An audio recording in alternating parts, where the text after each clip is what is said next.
How we doing, folks? Your host Moose here on the Pitt Panthers Football Network as we welcome you back to our Around the NCAA Week 2 recap following your Pitt Panthers victory over the UMass Minutemen. You can see around the ACC, Louisville and Lamar Jackson fall to number 2 Notre Dame 52-24. A huge game for Deshaun Kaiser yet again as Notre Dame stays unbeaten. Army beats Duke, NC State with a blowout victory, as is Syracuse, Miami, North Carolina. They all beat up on FCS opposition this week. Georgia Tech escapes with a 34-31 victory thanks to 4 touchdown receptions from Philpott.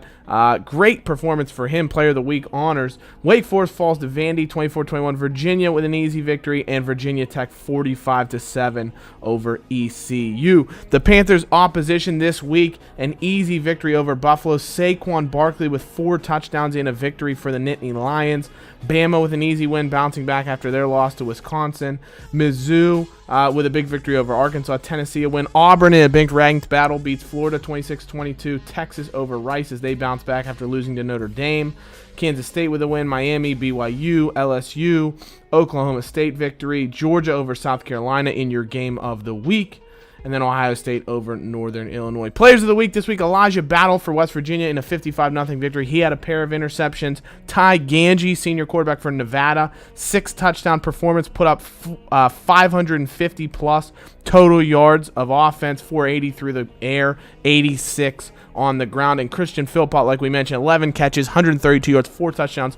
For a Georgia Tech team that wasn't known as a passing team, but now that they've got Lane Kiffin as their head coach, they're having to change and redevelop their offense from that normal triple option attack. Saquon Barkley still leading the Heisman race with Chris Warren just behind him. Barkley, not a ton of yards, but he does have 7 touchdowns. Deshaun Kaiser with 7 total touchdown performance in the victory over Louisville puts him in track for the Heisman as well. Top 25 as it stands right now. The top 10 remains the same. Clemson number 1, Notre Dame, Miami, Florida State, and LSU following behind them.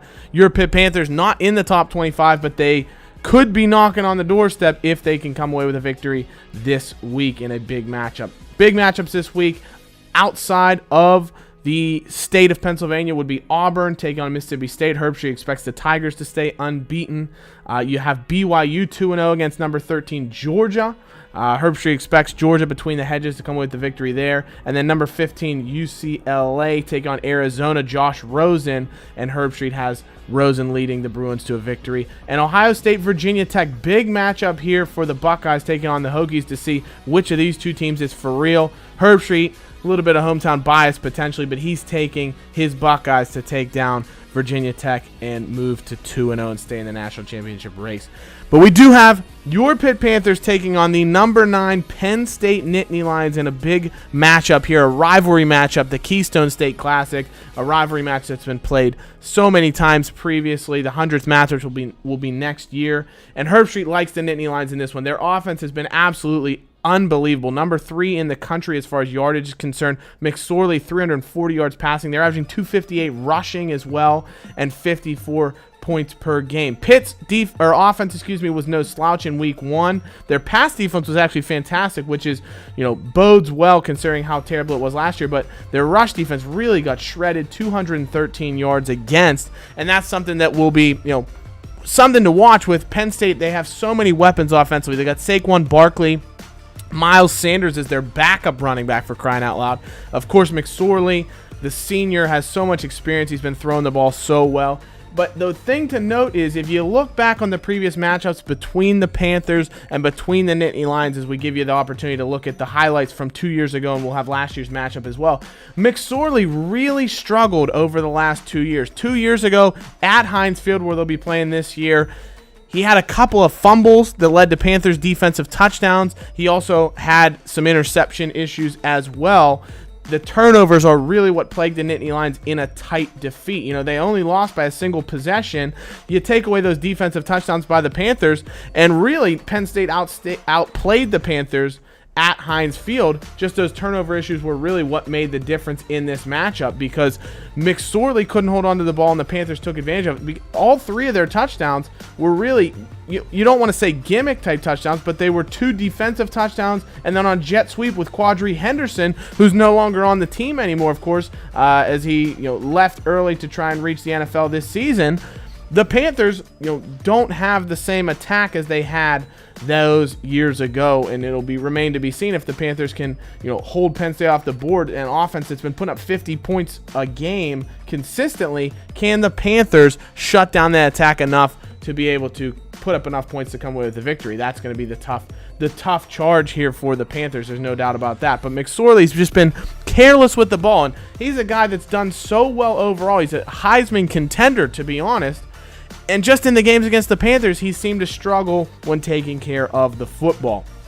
The big story for the Panthers, of course, will be this is the third straight year they've played Penn State, resuming their rivalry series, and it'll be a third straight year that they have a different quarterback at the helm. Nathan Peterman, of course, led them to a victory 2 years ago. The embattled Buffalo Bills now quarterback led the Panthers to a 27-20 victory. Last season, it was Ben DiNucci under center as the Panthers took on the Nittany Lions in Happy Valley and did end up coming away with a victory.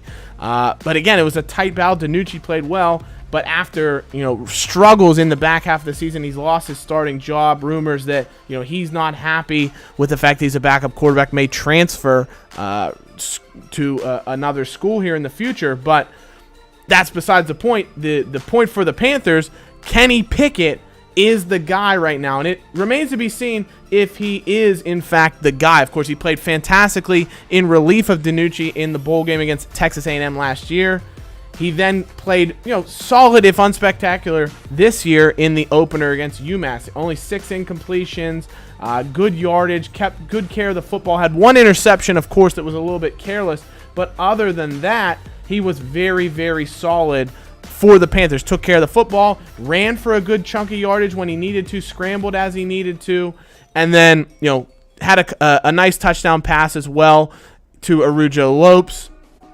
He was able to get into the end zone with his legs once, and had a sneaky little shovel pass touchdown to Paul Lease, the freshman receiver, as well for the Panthers. So can Kenny Pickett replicate that kind of success, take good care of the football, get the solid yardage when the Panthers need it? Because the big thing for them is going to be keep this Penn State offense off of the field, because that's the most dangerous aspect of the game for the Nittany Lions, is just how spectacular a number of players on their team are. So the more you keep them off the field, the more you can rely on your solid running game with Quadri Olison, who should be good to go for this matchup. Darren Hall, who was fantastic the back end of last year. CJ London, who we saw get some carries and some time in the matchup against UMass. The Panthers have a number of runners who could kill the clock, keep the chains moving. Strong offensive line for the Panthers that can hopefully progress well. The other thing the Panthers will hopefully be able to do is get some pressure on McSorley. That forced him into some of the turnovers. You remember Dwayne Hendricks had a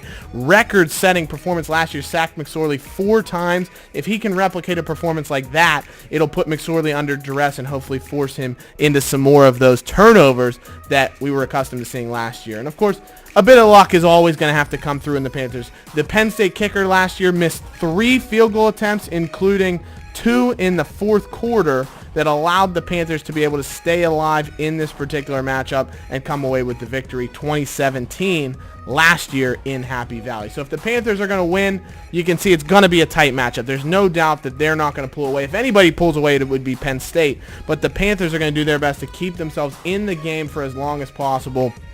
And if they can do that, then they'll give themselves a chance to win potentially late with a touchdown winning drive or whatever it might be. So that's kind of the big thing for the Panthers. The offense is really going to be tested. They've lost a number of solid pieces over the last couple of years. Of course, Jester Wee is gone, so the receiving core is fairly untested.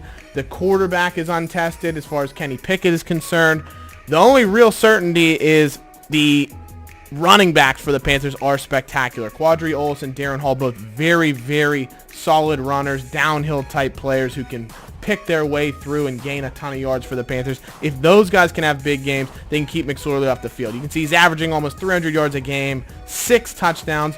Barkley is amazingly not even the lead rusher for Penn State. Miles Sanders is averaging over 100 yards a game. He's their leading rusher, but Barkley's got 7 touchdowns, and he's been a big threat out of the backfield. Pickett, of course, we know, 234 yards, couple of touchdowns last game. Glitched out, that's why it says 3. He actually had 2 touchdowns and a rushing touchdown. Darren Hall at 89 yards. Quadri Olson, after going out with a minor injury, had over 50 yards as well on just 7 carries. He had a great game. Rafael Araujo Lopes He's becoming, arguably the most dependable receiver for the Panthers with 6 catches. So who steps up in this game is going to be huge. The Panthers defense is well tested. They've lost a couple of big players in Jordan Whitehead and Avonte Maddox, but everyone else in that defensive lineup were starters last year. They return Dwayne Hendricks. They return their entire defensive line that was starting. They return their entire starting linebacker core, and they return a couple of their starting defensive backs. So this Panthers defense returns 9 starters, and it was a team that, they didn't have great team defense, but they were improving, over the last couple years under Pat Narduzzi, and you hope to see more of that, especially against a Penn State lineup that's so full of playmakers. And we'll have to see what the Panthers are able to do there. But there's no doubt about it, if McSorley is able to find a rhythm, if Barkley gets his hands on the ball, and that's the other thing you got to pay attention to. The utilization of Barkley the last couple years has been below his average, and so Penn State needs to feed him the ball if they want to have any chance of winning this game, because he's one of the best playmakers, if not the best playmaker in the entire NCAA. He needs the ball in his hands to make an impact for the Nittany Lions. So if the Panthers can keep him away from the ball, they can force McSorley into a couple of mistakes and then break off 1 or 2 big plays of their own, that could be the key in a victory for the Pitt Panthers. There's no doubt about that. So the question for you guys is, what do you think is going to happen? Are the Panthers going to be able to replicate the magic of the last 2 seasons and come away with yet another victory over the Penn State Nittany Lions? Or is this the year that Penn State breaks through and comes away with their first victory since 1999 in this Keystone Classic rivalry matchup? So let me know in the comments who you think is going to come away with the win. Is it going to be your Pitt Panthers? Will it be the hated rival Penn State Nittany Lions? Penn State, James Franklin, of course, always arguing that, this isn't a rivalry game for them. This is just another game. Well, with 2 straight losses in this matchup, they may want to treat it with a bit more emotion and try and come away with a victory here. So let me know in the comments what you think will happen. As always, thank you so much for watching. This is Moose signing off from the Pitt Panthers Football Network. Hail to Pitt. Take care. We'll see you at Heinz Field. Bye-bye.